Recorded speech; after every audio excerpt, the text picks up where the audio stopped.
hati yang terluka kecuali dengan maaf. Dan Allah berjanji sekiranya Anda memberi maaf untuk semua kesalahan-kesalahan manusia, di balik maaf Anda akan Anda temukan ampunan. Allah berfirman dalam surat An-Nur, wal ya'fu wal yasfahu ala tuhibbuna ay yaghfirallahu lakum. Hendaklah kalian memberikan maaf dan kembali berbuat baik. Tidakkah kalian menginginkan ampunan dari Allah Subhanahu wa taala? Anda mendambakan ampunan Allah, namun Allah Subhanahu wa taala mengatakan ampunanku untukmu ada di dalam maafmu untuk orang lain. Saudaraku sekalian, memaafkan orang lain dengan hati mungkin sesuatu yang sangat berat. Hati kita lemah, perasaan kita terluka. Oleh sebab itu jangan maafkan orang dengan hati dan perasaan Anda, tetapi maafkanlah orang dengan iman Anda kepada Allah Azza wa Jalla. Anda beriman kepada Allah bahwa akan ada ampunan, bahwa akan ada kemuliaan. Maafkanlah orang lain dengan iman itu, bukan dengan perasaan Anda yang telah terluka. Di antara ampunan Allah Subhanahu wa taala adalah kasih sayang dan memberi.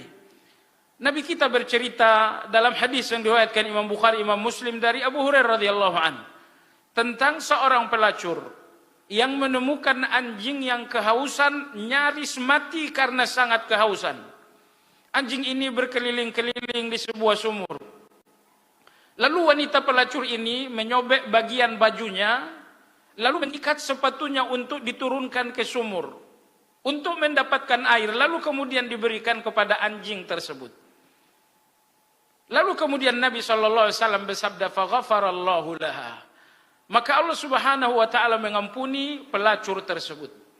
Perhatikan jamaah sekalian, wanita ini bukan sekedar pezina, tetapi pelacur. Dia telah menjadikan zina sebagai pencarian.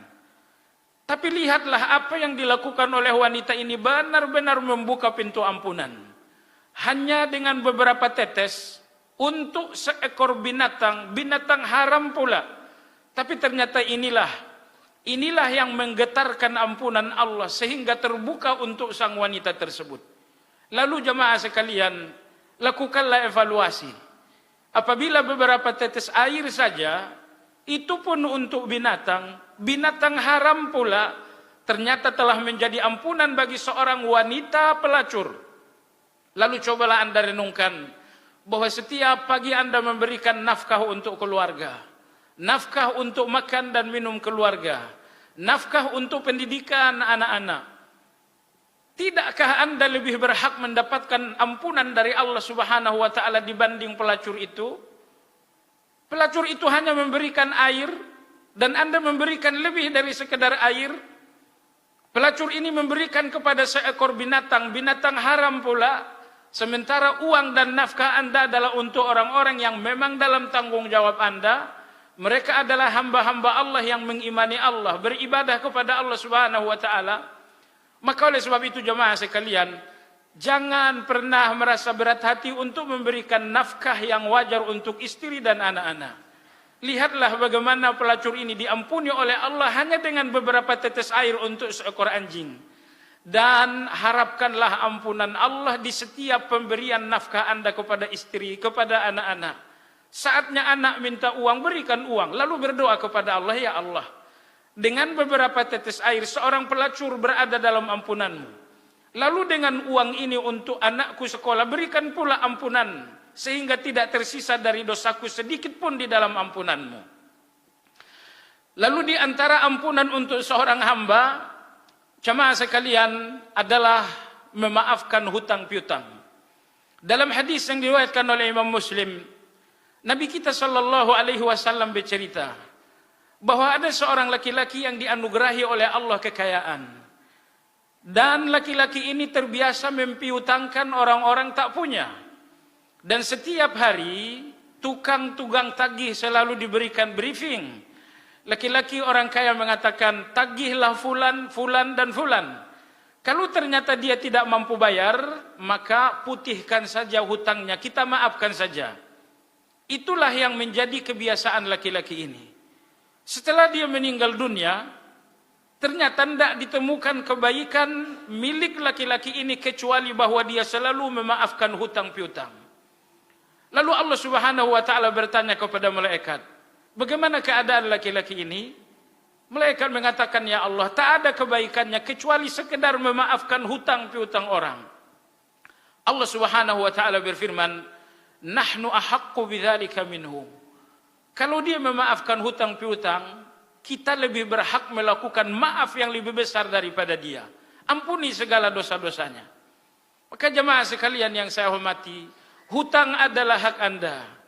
Tapi sekiranya Anda berjiwa besar dan Anda pun tidak terlalu membutuhkan, maafkan saja hutang-hutang itu, lebih-lebih dalam situasi susah seperti sekarang.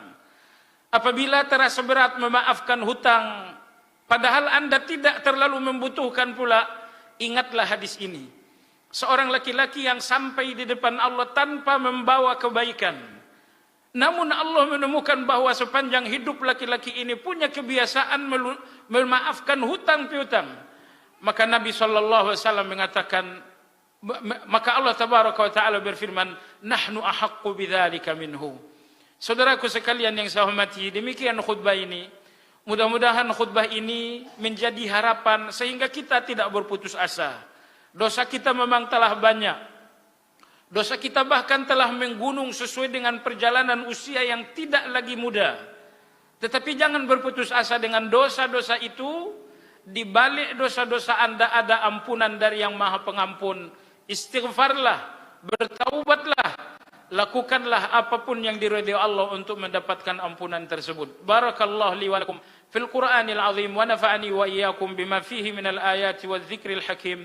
وتقبل مني ومنكم تلاوته إنه هو السميع العليم. لا حول ولا